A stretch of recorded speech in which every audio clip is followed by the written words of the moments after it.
Ryan Bates, what's up, bro? How's it going? Good, man. Good finally to sit across from you. I just see your pictures of you lifting weights all the time. So Yeah. you're as big as the pictures. I do a lot of that, man. I do a lot of that. I do a lot of hurting myself. We can talk about all that stuff. Yeah, for sure. How did you get into it? So you specialize in a lot of things, but sports chiropractic has kind of been your wheelhouse. Yeah.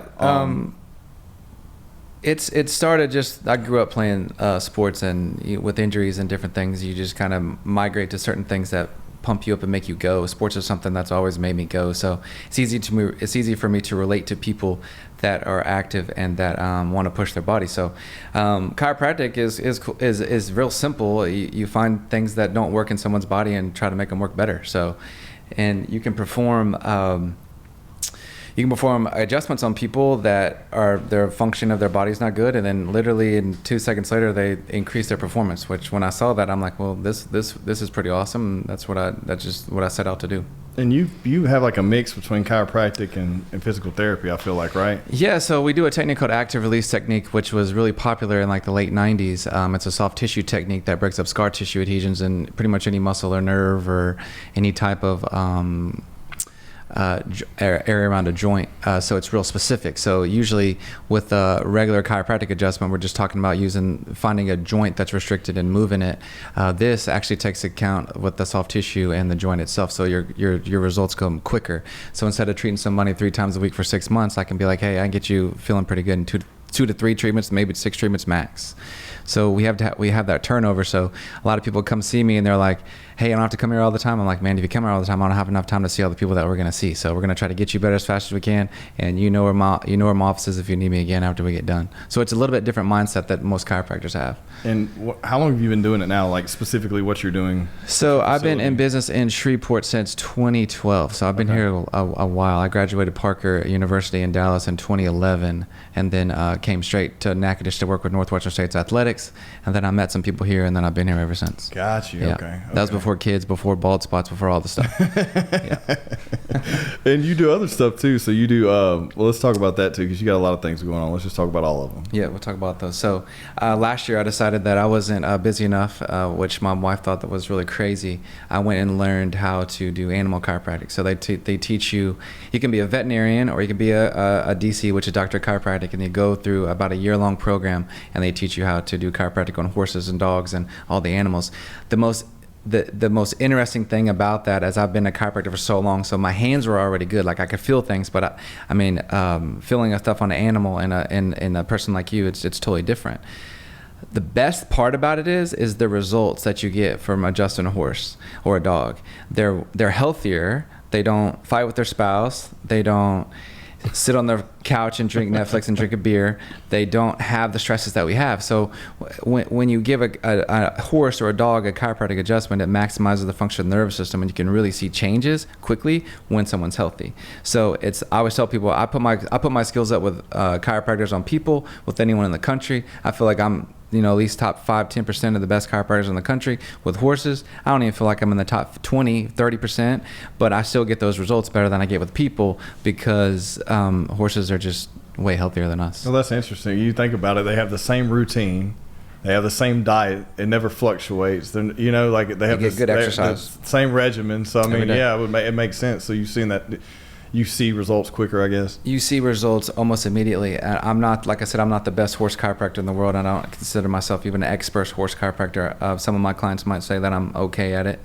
But I always tell people, say, hey, you're here eating Whataburger. Your horse is eating some type of specialized Bermuda hay from Ireland or something. That's not where that comes from. But it's just like, it's crazy what we'd feed our horses. But the people, what we eat is so much different than what the horses eat. So, and you work on is it mainly athletes that you focus on, or are you working on a wide range? So when I first started out here, I wanted my niche market. I think it's important for whatever business you're going to really get a niche market and kind of go with it. Living in Shreveport, Bossier, we don't have the professional athletes or the college athletes like when I was coming from Dallas. So I started working out with a lot of triathletes, and then it turned into more weekend warrior athletes. I still see collegiate athletes. I still see pro athletes. But I think if you hung out with me today in the office, you would say, you literally change gears all day. There's a kid from Bird. There's a girl from Captain Shreve. There's another athlete from Benton. They're playing all different sports. There's somebody from North DeSoto. So it's a lot of high school athletes. But then all of a sudden, why is this 92-year-old grandma in here? Yeah. You know, she needs some of the same care that I'm giving those kids, because she has to still be functional too, which is something I didn't see the practice turning into. But a lot of the times, it's weekend warriors and it's high school athletes, but then it's also just like, you know, my grandma or my mother that's coming in that need the same care too, because it's different. What do you think, like, how do you feel about people who say that, like, chiropractic is like witchcraft? So I always tell people, you know, I mentor some kids that are in chiropractic school, and I was like, you know, I remember a time where I was walking through a store and this lady that knows me, she was like, oh, Ryan, like if I believed in chiropractors, I would definitely come see you because I think you're a nice guy. I'm like, well, luckily for you today, I'm not going to come down your chimney, because it was around Christmas time, and put presents underneath your tree. It's not something that you have to believe in, like it's for real. Yeah. But I make it real simple for people. It's like, you got a joint that doesn't move, it's locked up, I'm going to put motion in it, we're going to move it, and then we're going to move the soft tissue around it, so it's going to make you more functional.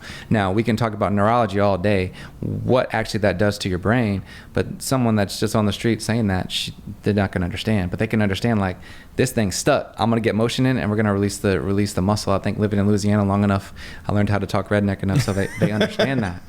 So that is, it's simple to understand, and that's why I like it, because I'm pretty much simple. I like that really quick turnaround result. Yeah, I mean, it's interesting how if you move something here, something else frees up over here too. Oh yeah, it's how just, that always it's just happens. like, you know, there's tons of analogies, but it's then now when people say that, I'm like, okay, cool. I want you to come with me next time, work on a horse or work on a dog that is limping, that literally he don't even care what I look like, what I do, or the dog can't even push himself up because he's got so much arthritis. And then I work on him, and all of a sudden he's looking normal or better than normal. I was like, so the proof's in the pudding right there. This dog cannot make that up. You could be my friend. You could come to the office. You're like, oh, Dr. Bates is great. He made my back feel good. You know, you could be on my team, right? You could, you know, but a dog, you know, you can't lie about a dog. You can't lie about a horse. And then those people usually change their mindsets if you meet them with the right mindset. Yeah, I've seen like chiropractors over the year, and I had like where I was just going into like a place like I won't name the name of the business, but the ones you just walk into. Yeah, for sure. And I was not getting any results ever. I just was walking in, get my back popped, and then walking out. Really wasn't. I mean, and then within 2 or 3 days, I was hurting again. For sure. And then I ended up finding another chiropractor and getting worked on, and then realizing that there was so much more going on than what I thought, you know, and that also getting adjusted properly weakened my muscles for a while because they weren't in the right position the whole time anyways. And I always think that's very interesting, and people who've never been through that don't understand. A lot of people just say, well, I pulled something in my back, I'm just going to take it easy for a little while, but there's probably a reason why that's happening. Your biomechanics are going bad. And what you talked about is a good point, and I'm not talking bad about other professions or chiropractors in general, because I think for the most part they're good, and they want to do good for people.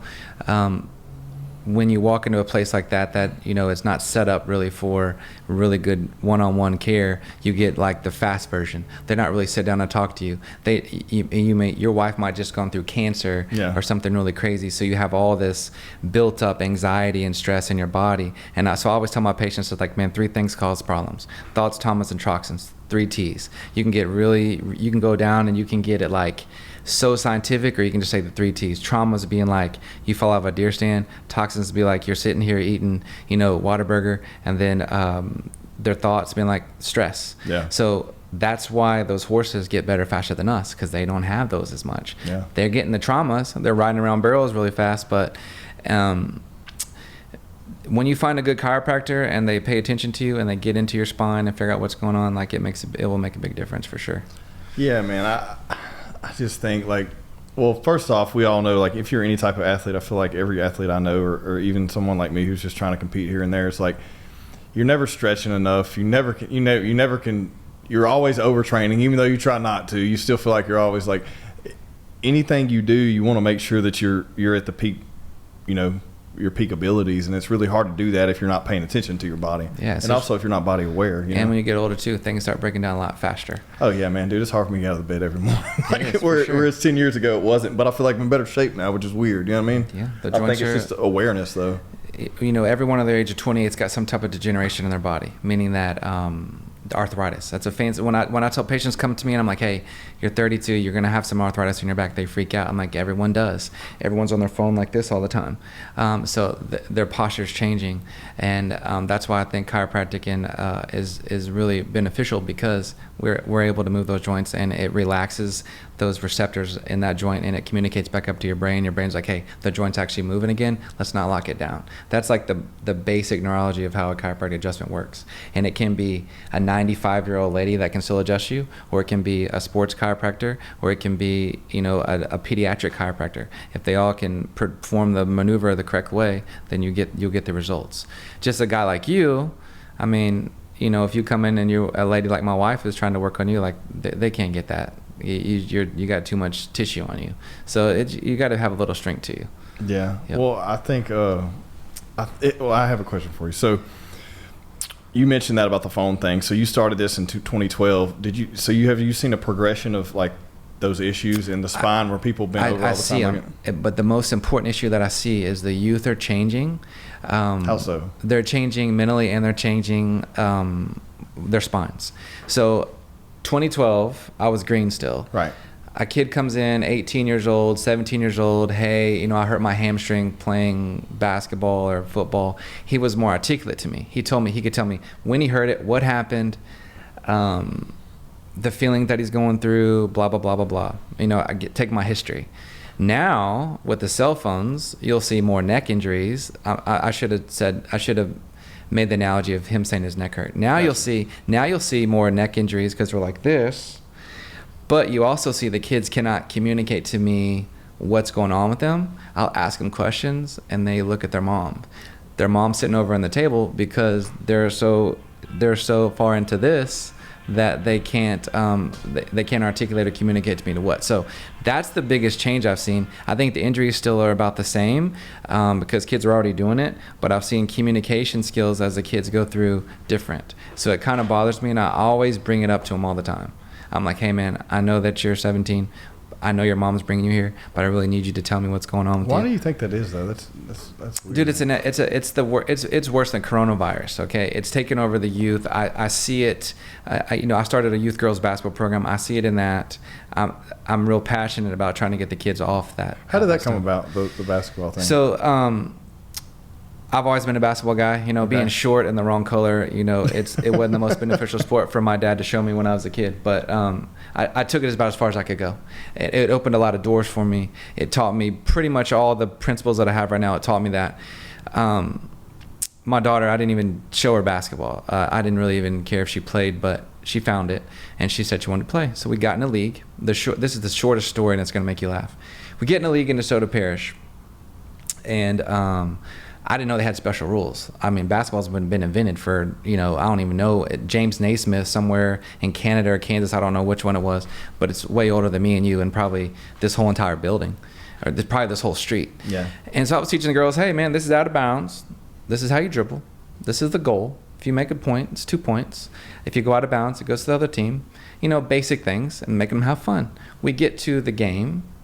They don't allow the kids to play defense. Wait, in what aspect? Like you can't get, like, is this like a 3-foot rule, or is it like what is the? So I was told that the children. Well, I said I got the girls pumped up. These little kindergartners. These kids don't know. You're starting that young. These Okay. kids don't even know how to tie their shoes, nor do they know how to read, nor do they really even they don't know anything. But I was coaching them. If you put good time in a kid, and spend time with them, it don't matter what it is. You raise the bar high, they'll get it. It's not like I was training WNBA players. I'm just trying to teach the kids, hey, this is a really fun game. This is how you really make good friends. This is how you be a part of a team. We get out there. I said, girls, as soon as they come across half court, let's get them. I said, so game started. Kids come across half court. The kids got them. Whatever a kindergarten layup looks like is what we did. It's not pretty. It was like shoot 3 times. The whistles are blowing. They told me that the kids you can't steal the ball. So because they're so young. Is it kind of like T-ball thing or something? Well, no, a T-ball, they still hit the ball and they still run. Well, yeah. Yeah. They said the kids have to stay in the lane. The kids have to keep their hands up.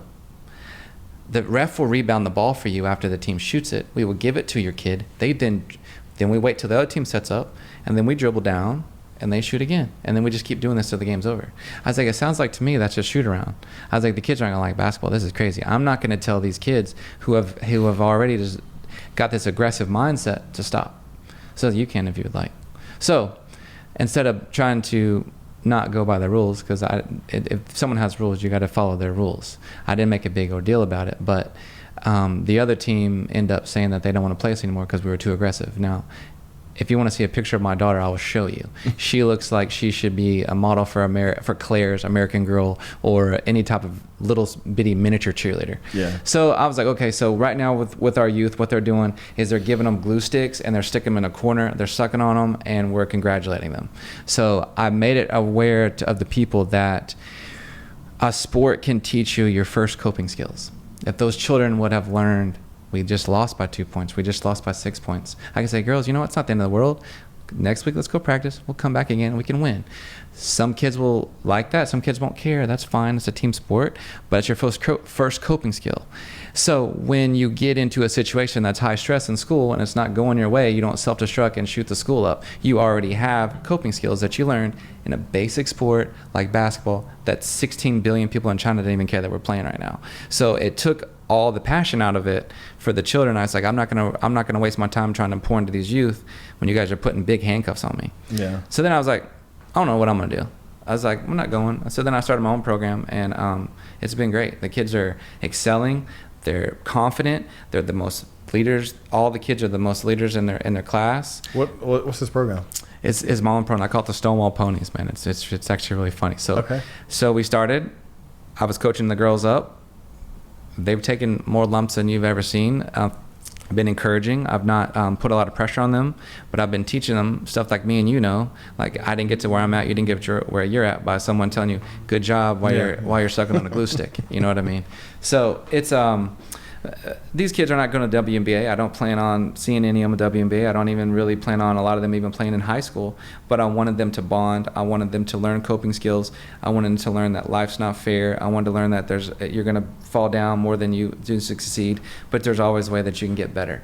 And that's what's been going on with that. So I'm proud of all those little girls. Their age is between 6 and 8, which is crazy to me that they're able to comprehend that much. So, like I said before, you raise the bar, the kids will meet it. You lower the bar, they're going to meet that too. Yeah. So I say raise it up, make the parents do a little bit more work, and then let's see how far the kids can go. And it's not just basketball, it's everything. I have a weird, it's not weird. I feel like everyone shares this same opinion with me about kids' sports, like how parents deflect their inabilities to perform on the children and then put the pressure on them. For sure. And that's a whole other thing than what you're talking about. What you're talking about is basically you're just doing glorified babysitting. I mean, you're not really. I mean, yes, and the other thing versus what you're doing, you're trying to. What you're getting into is a major problem. Yeah. What you're getting into is a youth coach doing the things that I'm doing, but not having his head in the right direction. Mm-hmm. My main goal is to make these little kids savages as much as I can. Not to make them good basketball players. I just am. God bless me with the ability to teach that sport, mm-hmm. and I can use that to help them. But what you're talking about is someone that's putting their kid into sports 6-7 nights a week when the kid is apathetic about it, and you keep pushing them because the parent wants them to do that. You know, it's important, and I tell people if they join my program, I was like, you gotta ask your kid if they want to come. If they say no, you keep them at the house. I'm not going to penalize them for not coming. They're going to penalize themselves when they come back and they get their butts whipped 10 times because these girls have been here and working hard. Yeah. But you got to do multiple things as you grow up. You can't just play basketball. You can't just play the trombone. You got to get a bunch of life experiences, or none of it's going to matter. Well, I mentioned that because I feel like I've talked to people about this, but how many injuries have you seen because these kids have been overworked in positions that they shouldn't have been in? Like, everyone sees it in pitchers, right? Like pitching, 100%. Like you're playing league there's so many leagues that you can literally play from January 1st to December 31st if you want to, like, and then overtraining, overperforming, and then not taking care of yourself, not eating the right diet, not sleeping enough, all those things. Like, yes. I just would assume that you see injuries like that. I see it every day, and yeah. I tell, it's good for business. Yeah, of course. Some kid's got repetitive motion injury in his neck and his back and his elbow and his shoulder, but I would be a disservice to the parent if I didn't tell them and say, hey, look, your kid's an amazing baseball player. This is what's going on with them. Let's let him play baseball, let's get him into another sport so he can give his body a little bit of rest, but he can still keep his conditioning, still do this. I don't know if there's studies, but I highly doubt that some kid that's throwing 65 mile an hour at a 10-year-old is going to be a Major League Baseball pitcher because his arm's already tired. Yeah. Those guys that are elite, they're good pitchers, but they play probably 2 or 3 sports as a kid. But maybe we don't have the opportunities around here. Maybe we just have baseball. Maybe we just have softball. But the injuries, I'm going to be aware of that with my own children. But a lot of the parents don't know that. And they don't know. And when I tell them, hey, that's a little bit too repetitive motion on your kid's elbow, they're like, really? They don't know. So it's not like they're being stupid. Some of them might be, but they'll give the kid rest if you tell them. You just can't be scared to tell them. Like, I don't mind to tell them, because I see this little kid that's 12 years old that's got tendonitis in his elbow just because he's playing too much. Like, just go throw a football or go shoot a basketball for 2 or 3 months, play another league, and then you'll be good to go for the baseball season. Yeah, I mean, it makes sense. I see so much of that, man. I really do. Just in people that I grew up with now that have children, watching, I'm just like, dude, you have to let these dudes chill out a little bit, you know, like, because I've also seen it in people my age who grew up playing too much, and then like they make it like they're getting scouted for college and they hurt themselves. You know what I mean? In high school, and it's just over. It's over with. You know what I mean? It's just like, okay, there's your shot. Was it because there had to be overtraining and overperforming and not doing all the things you're supposed to do had to play some part in that? You know what I mean? For sure. I think it's good for the kids to train. I think it's good for the kids at a young age to learn discipline, which I do see on some of the teams that are really elite. I'm talking about baseball teams, little kids baseball teams. The kids have discipline. It's important. I'm pretty sure they're going to perform in the classroom better for that, but eventually they're going to have to find another sport to play because they'll be burnt out on it. Yeah. Unless there could be kids that just love it, you know. My daughter, for example, she's a good basketball player. She can dribble good. I don't know how good she is compared to other 6-year-olds in the country, but she dribbles good. She's not going to pick the basketball like, hey, I'm going to really get good today. I'm going to train by myself for 30 minutes today. That's not how that works. Her and I play together. Just she thinks it's fun. So it's all about the kid's mindset, and younger kids need to be able to do multiple things so they can develop themselves mentally and physically so they can do whatever sport they want to do. Yeah, I agree. Where do you have this, like, so are you growing this little basketball program? Like, what's your plan with it? So obviously my daughter's playing. As long as she plays, then I'm going to continue to do it. Okay. It's grown from my daughter and another girl from North Louisiana to 50, 60, 70, 80. Before I got in here, I was taking phone calls. Kids want to play. Really? Okay. The reason they want to play is the parents see what I'm teaching their children. I'm teaching them a lot of things about passion, respect, and effort. And I tell a lot of kids don't get it, and a lot of kids are softer now because we're not putting that stuff into them. But where I see it going is, as long as my daughter wants to play, I'm coaching the first graders. Next year, I'm coaching second graders. I'm like getting promoted, you know? So my basketball career led me all the way to coaching kindergarten, you know? So that means I'm not that good at basketball, right? But next year, I'm first grade. Next year, I'm the second grade. We do that. The girls that are playing with us, they all become really close friends. So when they become our age, there might be a lady right there, and we might already have this connection. They're already bonded. They're already good friends. Their families know each other. That's really what I'm trying to do. And once you get somebody in a high tense, high pressure environment, and they go through that together, it bonds them. And I love that.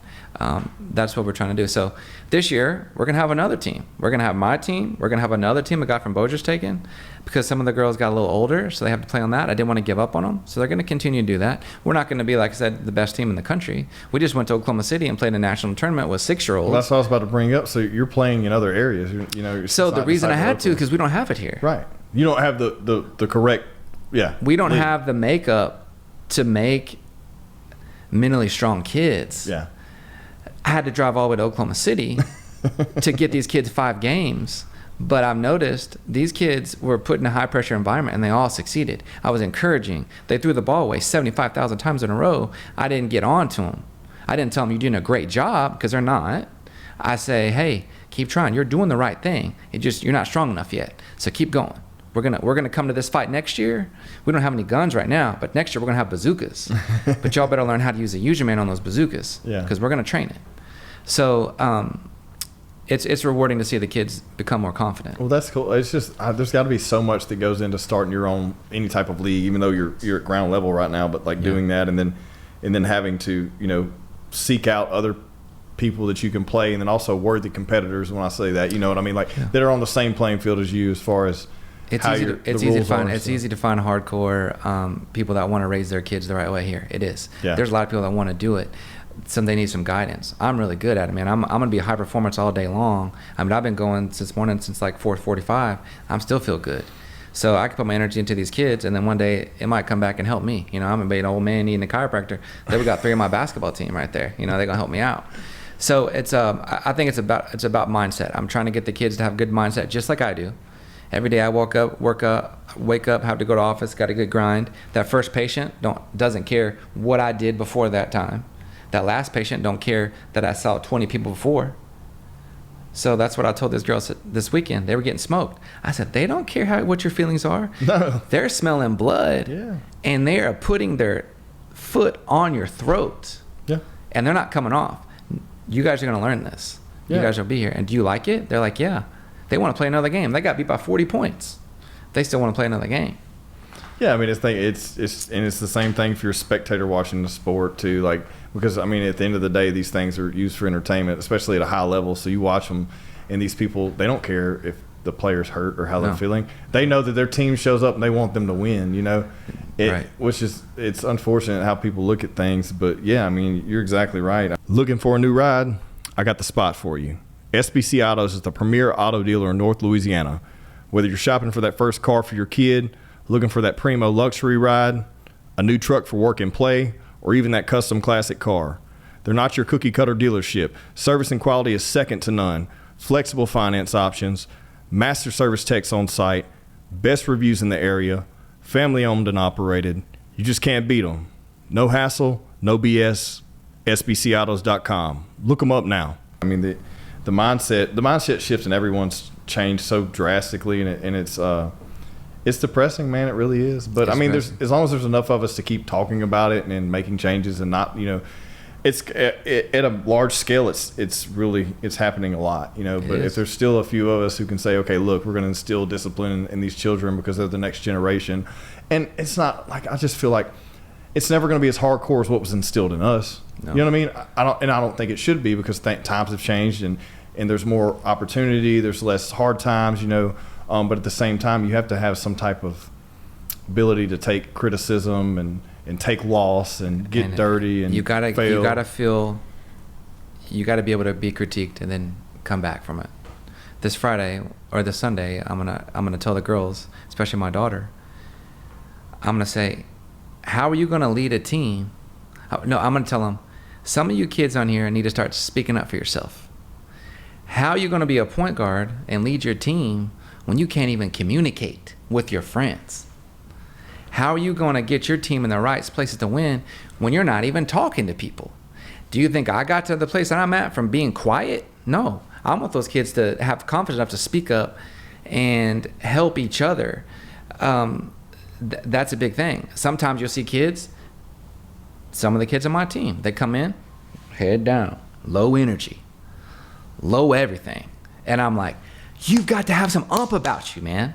You got to have personality, If you don't have personality, who's going to give you a scholarship? Who's gonna call you in for a podcast? Who's going to come see you as a chiropractor if you don't have any personality? If you have no to you? So that's important. And the kids are like this, and then I'm bringing them up to it and making them aware. They don't understand what I just said. They're 6, but they hear it. What's the personality? What's That's important for those little kids to know. I don't want them to be low. I want them to be high. Yeah. I mean, it's depressing when you ask all these children at a certain age what they want to do, and they say they want to be a social media influencer. Yeah. You know what I mean? That's depressing to me, because like there's some form of chemistry in that and reward in that, yes. But at the same time, what are we doing at a wide scale to our society and to our kids? Like, is this like, we're not instilling any trade, we're not instilling any art form, any sort of self-discipline, self-worth, creativity. Yeah. Like all those things aren't being instilled if it's just I want to get in front of a camera so that I can seek out likes and, you know, make sure that I please like everyone. when I watch your videos on this podcast, you look really cool. Yeah, but we're having a real conversation. Yeah, you know what I mean? You look really cool. I'm like, man, I want to have my own podcast. You know, I wouldn't know how to set all this stuff up. Yeah, there's no gimmicks though, right? There's no gimmicks. We're having a real conversation talking about things, and that was the biggest thing about doing this. When I decided to do this show, it was just audio, and then it was just a crappy my cell phone in the corner, and then as it's grown, I just think that anytime you're cutting out, like doing high quality video or anything, you cut out things and you pick out these points that will entice people to listen to the entire conversation, because people's attention span is so short. They're low. I used to market this thing and I would just say, here's an episode. Yeah. Well, I mean, some people listen to it if they knew the individual on there, or they may be interested in me, which is not a lot, you know, at first. For sure. For sure. And then I started saying, okay, well, look, we got to do video here, because I need to entice these people with these short attention spans. Right. With some sort of a minute clip of saying something that's interesting. Right. That way they'll go and listen to it, because I want people to listen to the real conversations they get value out of. Yeah, for sure. And it's really hard to do that, man. It really is, because we're just it's no one's fault but our own, right? I mean, it really isn't. Like we're constantly throwing curveballs 24/7.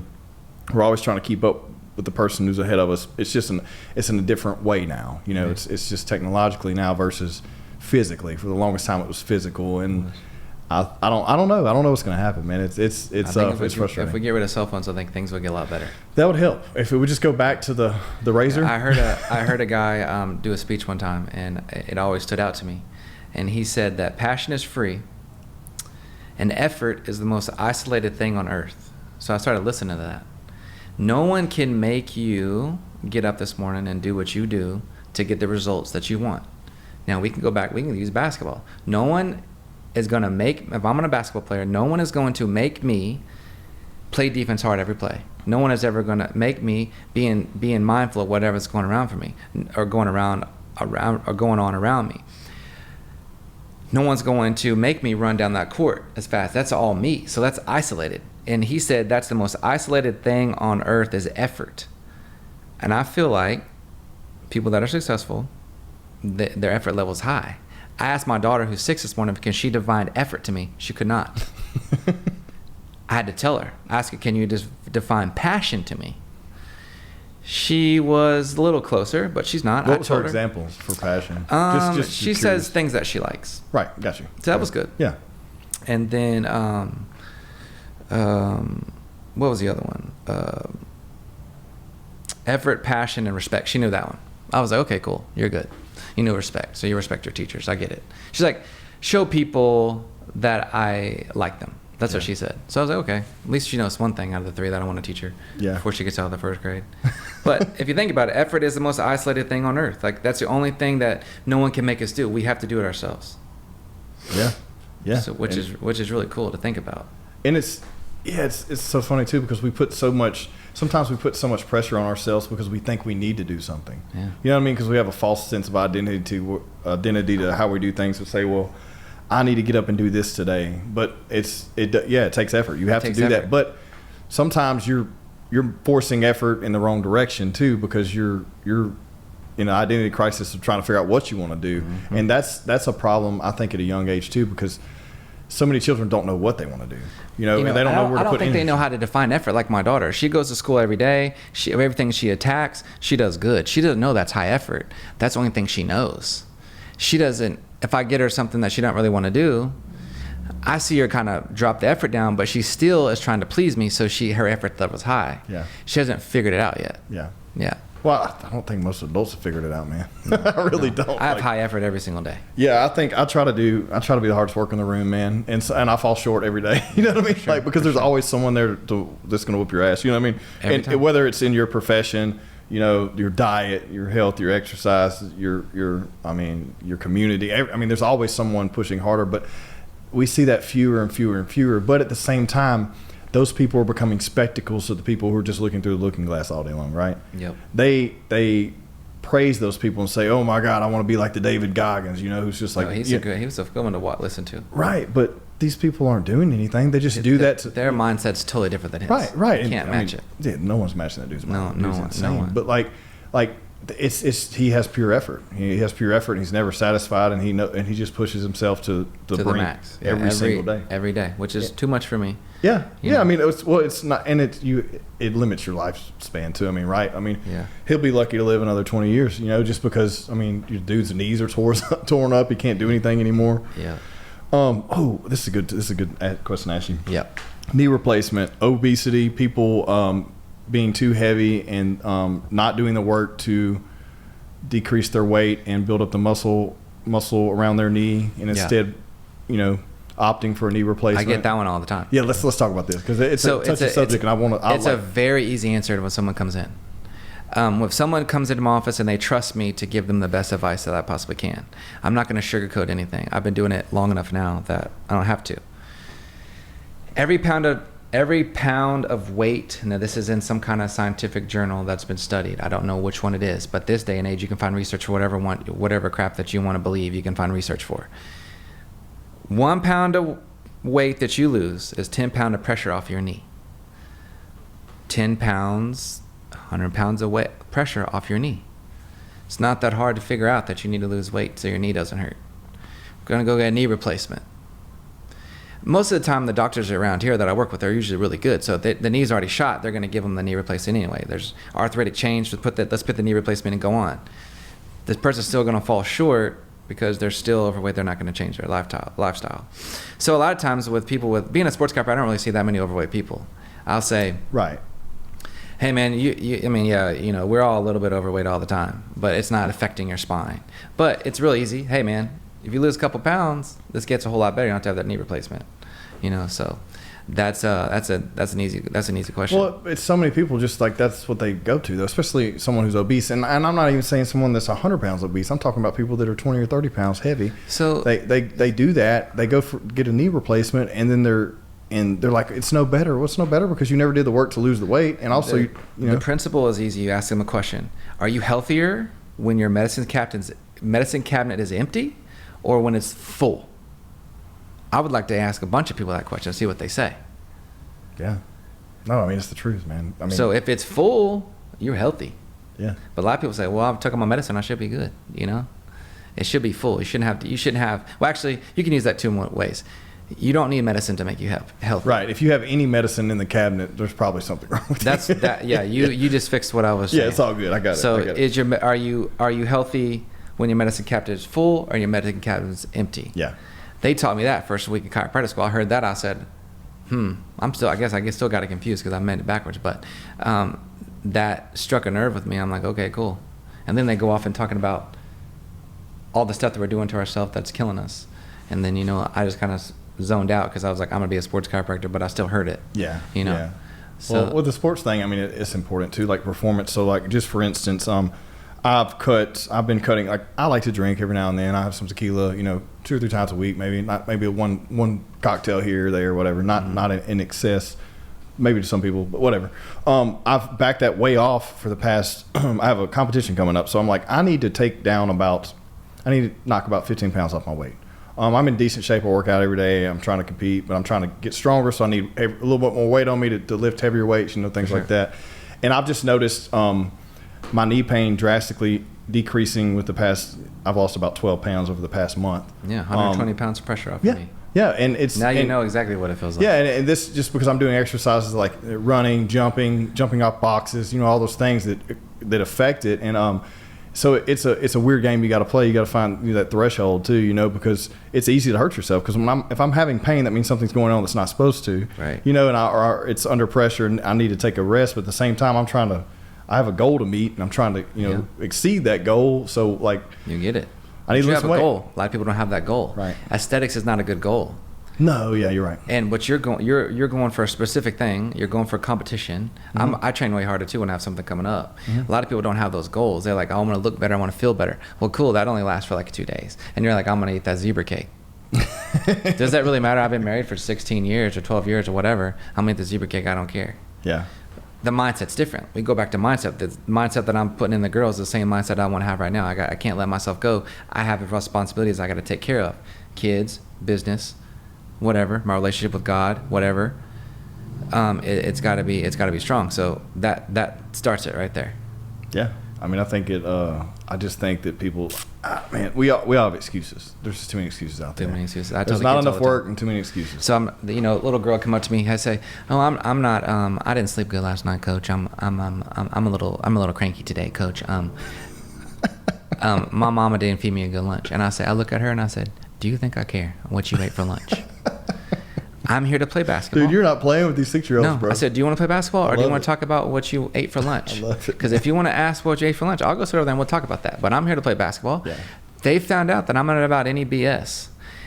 They trust me. I give in to them when, I mentor them. I talk to them just like I would talk to my daughter. And then I'm hard on them because sometimes people are living on clouds these days. Yeah. And they're getting their feelings hurt. There's a fine line. I'm playing with fire when I'm being a little bit more stern with a 6-year-old, but I'd rather see that fire in her start burning. I don't want to discourage her, but I want to make her yearn for more. Do you feel like how do you feel like what they have to look forward to when they're so it's not teens? good, like or it's like, because it scares me because I have 2, they're 8 and 9 at home, and it's like I instill as much discipline as possible, but I try not to be overly, I try to find a fine line there. So right? You're married, right? Yeah. So your wife and you are going to be different. Of course, we're completely different. That's why the home life with a man and a woman is so important. My wife will say, "Oh, it's okay, Palmer," and I'm like, "No, it's not okay. This is what we do. Do you want to be great in your life or whatever you want to do? You want to be the best first grade, kindergarten, or whatever reader? You want to know all your sight words? Then you got to get in here and grind through them." So it's different. So that's why I think it's so important to have the mom doing what she does, the man doing what she does. That's a good balance. And they complement. Yeah, I think you can't have both of us going, if you don't know the word said, then you got 35 laps. It's just it's such a good balance, and that's why good strong men are so important these days. We don't have that anymore. Dude. It's like we have the weakest males that we've ever had in our history. And I told my wife if I was ever single again, I think I could do really good because it's not much competition, man. I mean, I got a bald spot, my man. Okay, but I still could be good because I'm masculine. Yeah. And this is natural, and that can get into all kinds of situations. All that's controversial but at the end of the day, I completely agree. Like, there's a lot of fairies out there, bro. And I'm talking about straight men. Like they're just not as strong. They're not as headstrong. They're not as fast. They're not performing as well. Like it just is what it is. But it's society as a whole has brought that down. Like from going to what we're putting in our bodies to what we're doing physically. Are we doing anything? All that stuff makes up part of that, I think. It does. And it's cool that you can do it. And you talk about what does our kids look forward to? Yeah, dude, it scares me. So this is what's cool. This is the most positive thing that I think we can think about our kids, because your kids and my kids, we're about the same age. My daughter's a couple years younger. My wife's pregnant right now. It's easier now to be a savage.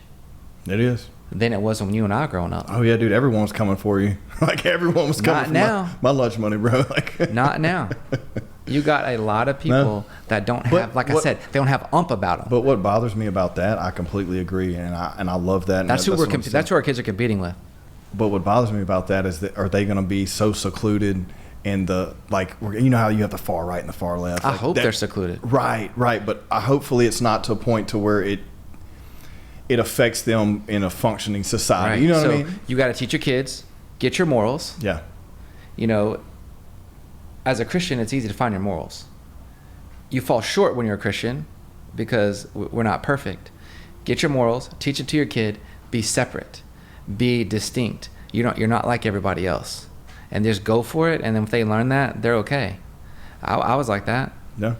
And then you can be a savage. You start a chiropractic clinic. I'm going to be better than every chiropractor in this town. I'm going to be better than every whatever in this town. No one's ever going to beat me at it. And if somebody sets up shot next to me that's just as good as me, I'm about to be even better. I don't have that same competition with chiropractors now because I want everyone to experience the good people that we have here in Shreveport. Right. But that's the mindset you got to have. People talk trash on me when I first opened my office. I want to go over there and fight them. Then I got to realize, no, if I do a good job with my patients, they'll talk trash for me. So you have to be smarter. You know what I mean? Like if you come see me and I do a good job for you, and some guy goes, no, chiropractors are stupid. I don't have to say anything. You're gonna say it for me.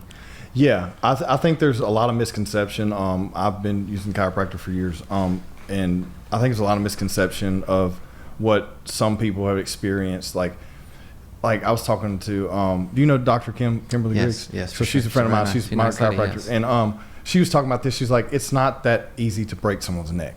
She's like, we literally tried to break cadavers' necks in school, and we couldn't. If you see what me and my friends do each other when we were in school, you would not. I used literally no force at all. Well, everyone watched Steven Seagal movies, man. Like that's fine. They think so some people don't get their necks adjusted. That's totally. I'm Right. okay with it. You know, some Dr. Kim is more of like traditional chiropractor. Yeah. So her and I would sit here and we disagree. I was like, do I adjust everyone's full spine? I don't, because somebody comes in, my low back hurts. Is it connected to their neck too? Probably. But if they never talk about their neck to me and I can't get them to tell me anything about their neck, I don't touch that. Kim would say, you can't heal this person unless you hurt their neck. Right. I agree with her. Yeah. But the product that I'm selling is different. I coach them into, hey, we need to check this too. But Kim is like, this way or we're not doing it. Yeah. So I like her, dude. I like her, and I you know what she's done for me is I haven't had any like extreme sport injuries or anything where I've been bound up. It's just more of like a getting me aligned and keeping me straight. She refers me people to her that's got some sports injuries, which is cool, because she's a wellness chiropractor. She's trying to get people healthy all day long. She knows I'm going to more focus on one little aspect, which is there's a place for both of them. So I was like, all right, cool, girl. I'm going to fix you 2 or 3 visits. You can go back to your friend Dr. Kim, and she can handle you. You know. Yeah. So chiropractic, I think used to have a worse name back in the day. Yeah. And I can go into the history of why. Let's talk about it for a second. Chiropractic started in 1895. Yeah. D.D. Palmer, Davenport, Iowa. Gave it a guy named Harvey Lillard an adjustment in a building who was a janitor. It was documented that the guy was deaf. He adjusted the cervical spine. The guy could hear. There was a lot of studying before that happened. He correlated the nervous system controlling every system in your body. The joints in your neck have nerves that come out and they hit different organs or different things, and it controls certain things in your body. So he hypothesized there might be an issue with some of the joint. He did it. He could hear. Okay, it's been documented. Now Harvey Lillard is definitely not here. So chiropractic then. It started going like wildfire, man. Then he had a son. They made some schools. They did some stuff. They were kind of secretive about it. But if you go back and look at records from Palmer College of Chiropractic, everyone was going back in the day. Medicine saw it as not good for them. They made an antitrust suit against the chiropractors, and they were practicing medicine without a license. They came up with the word quackery. I'm giving you a real simple history. So someone that's listening to this that's a chiropractor, which probably no one's going to listen to that's a chiropractor, besides maybe Dr. Kim, and she'll say you were pretty close. She might not even know this because I don't even think the other chiropractor that works with me knows. But if I'm going to do it, I want to know the history. So they had this antitrust case saying to practice medicine without a license. They made this thing called the Committee on Quackery. The AMA, American Medical Association, who controls everything at the time, and they still do, pharmaceutical companies is driving that. When I give you an adjustment, you feel better, there's no drug. Pharmaceutical companies have all the money. They were attacking the chiropractors. Guess who won? The chiropractors won the suit. But we still remember that. Yeah. Fast forward till now, I've realized the pharmaceutical companies are driving even our physicians that are really good into making decisions they don't want to make. I'm over here by myself in a corner, as busy as I want to be in Shreveport, and people will something, how does not everybody know about this? I'm like, I can only handle so many people here. Why don't people across the country know about this? Well, they're learning it. We don't have millions and millions and millions and millions of dollars like the pharmaceutical companies to put out there. If a pharmaceutical company could do what a chiropractic adjustment does for you in a pill, that would be the best pill in the world. Yeah. So that's the history. Chiropractors, you can look it up. They've helped develop X-ray. They've helped develop radio. Like this stuff we're doing right here, if you look back with B.J. Palmer, which is D.D. Palmer's son, the first chiropractor, he had a radio show. I learned about that. I thought that was cool. I'm missing a lot of details. Right. But that's they're this. They're going to get the gist. First chiropractic adjustment helped some guy hear. Have I adjusted anyone that all of a sudden his hearing came back? No. Have I adjusted somebody that's been constipated for 6 weeks and I adjust them and then all of a sudden they start pooping? Yes. I've heard that a lot too. Oh, dude, it's like flipping a switch on a kid. But it's people. I think people get a misconception. They hear that and they think, "Oh, it's Jesus' touch," you know, or whatever. It's not that. It's just there's an issue somewhere, and you're correcting it. Yes. And then you have to figure out where that issue comes from. So when someone says about the Jesus thing, I'm like, hey, look, Jesus created me. He gave me this gift. So technically, He is working through me. Yeah. Like every time I touch you, that is Jesus, okay? Yeah. But every time we have a conversation between me and you, that's a connection that Jesus wanted us to have. So, yeah, it is Jesus' touch for sure. It's definitely not mine. But I'm using a power that's in your body called innate intelligence. Your body wants to heal itself. I got to give it the stuff to heal it. Now, some chiropractors talk about that in their practice to the T. I rarely talk about it because I'm dealing with a guy like you. Hey, man, I was lifting this morning my shoulder. I'm not going, hey, bro, so are you constipated too? You know, can you not hear? Let me give you you know, we're not going into that. Yeah. But when we go with philosophy, we can talk about it. So I'm going to get the guy's shoulder fixed up, and then we're going to be done with it. But in turn, when I give him adjustment, I was like, I'm going to make his whole body feel better. And then he tells me, oh, man, I slept so good last night. Yeah. You know, so that's a cool thing, especially if you have a good chiropractor like you do. She probably has already told you that. I don't know if she's ever told you that or not. She's told me some stuff about the history. She's talked about it in some networking groups and stuff. I've heard a little bit of it, but not to that extent. But I do think it's interesting because there's a lot of pushback on it, and there always has been. And that makes sense. I mean, it makes sense if Big Pharma wants to not have these things in place that would affect their bottom line. Now I don't think they care. They're making so much money, it doesn't even matter. They don't care. Yeah. I mean, there's still legislation every year trying to take down chiropractors. Louisiana was the last state to license chiropractors. In the 70s, I've talked to chiropractors that are old. They said, man, we used to, adjust somebody in the back of my house. I was adjusting people in prison, which I think that's cool. Yeah. That means they have bigger balls than me because I'm not doing it. If someone came to my door today and told me I couldn't practice chiropractic, I don't know if I'd have that big balls like them. I might be perseverant, like, okay, well, I'm gonna do something else. Yeah. But I would still do it to my family and my friends. But those guys had bigger balls than me, man. Those first chiropractors, they for sure do. The old school guys, they do. Well, what do you like? What is your aftercare like? So just to put in perspective, like, so say someone's an athlete, listen to this, or someone's just a regular average day Jack or Jill, and they come in and they're telling you, I have an issue here.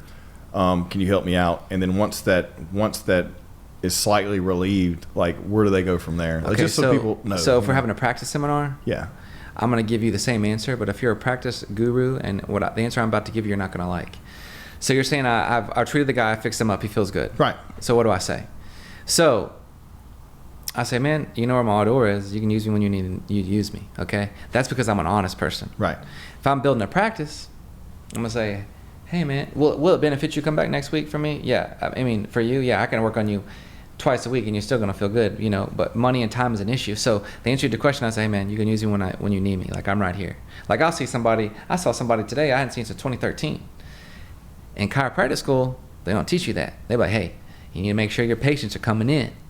But I feel like being honest with somebody, I'm looking at them and I'm like, hey, man, I'm here for you when you need me.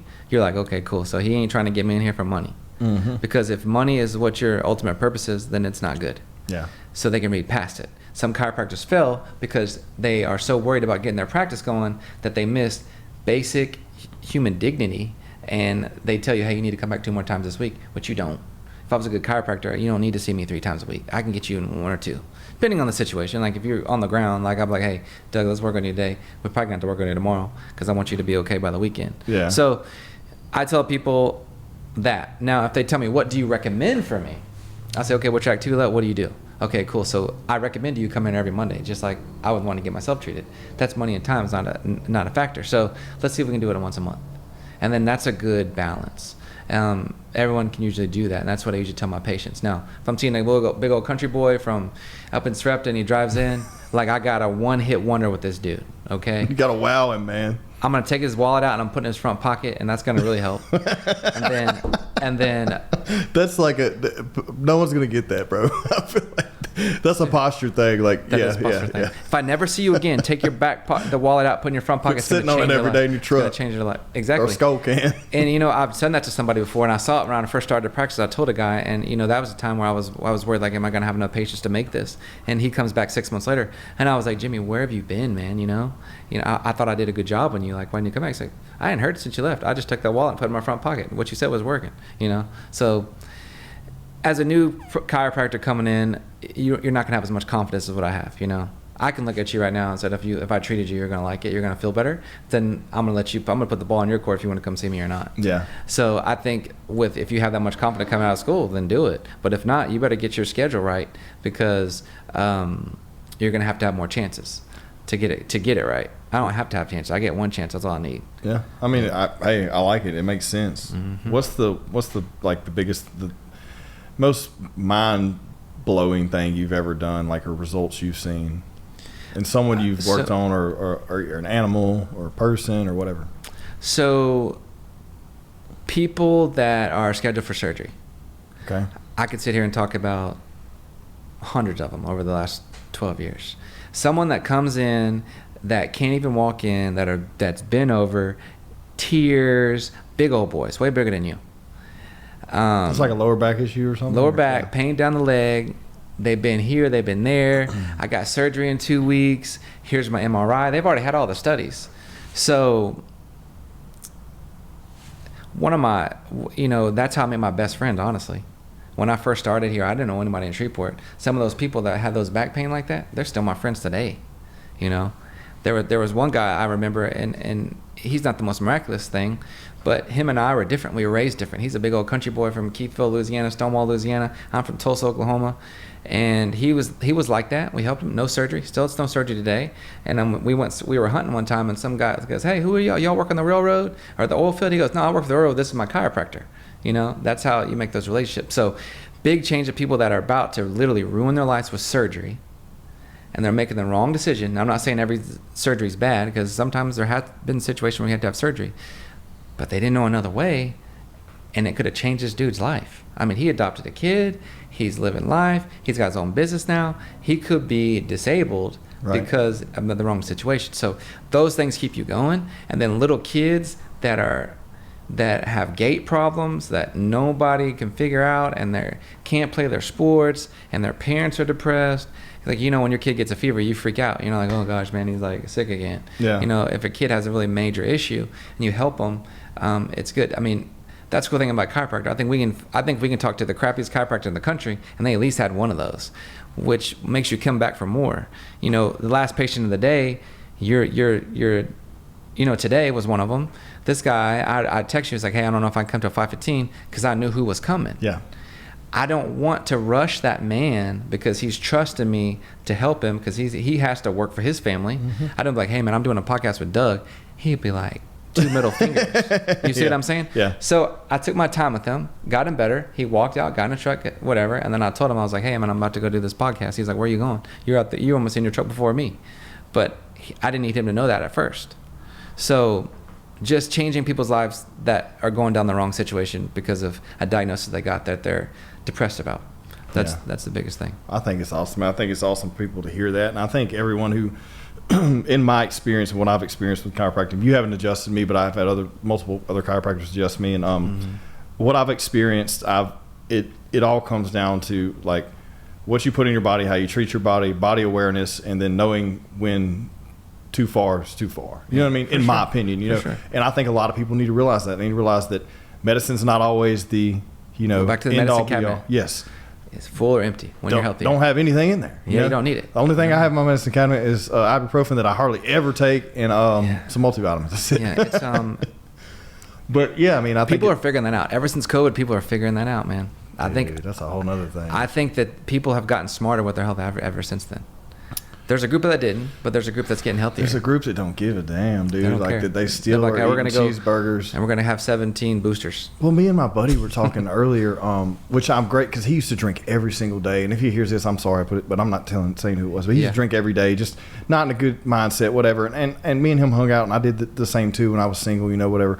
And but he would just no really drive or ambition. And now he was sending me a picture of him sitting at a bar, like a beer or something, Now he's sending me pictures of what he's eating and screenshotting his fitness pal because he's tracking all these things. And I'm excited for people like that, because you've lived 40 years of your life this way, and now you're seeing that just making these small adjustments is changing the way you feel, your energy levels, how you're doing it, performing at work, how you interact with people, your mood. It changes everything. Your anxiety.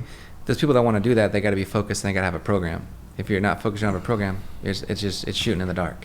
Yeah, and there's so many horrible temptations that are convenient. Mm-hmm. For emotional stimulation, for physical stimulation, for your stomach. It's just there's so much stuff that's out there that's easily accessible that it tempts people, and then they make bad decisions, and then you turn around and they've been doing it for so long that now it's going to affect their lifespan.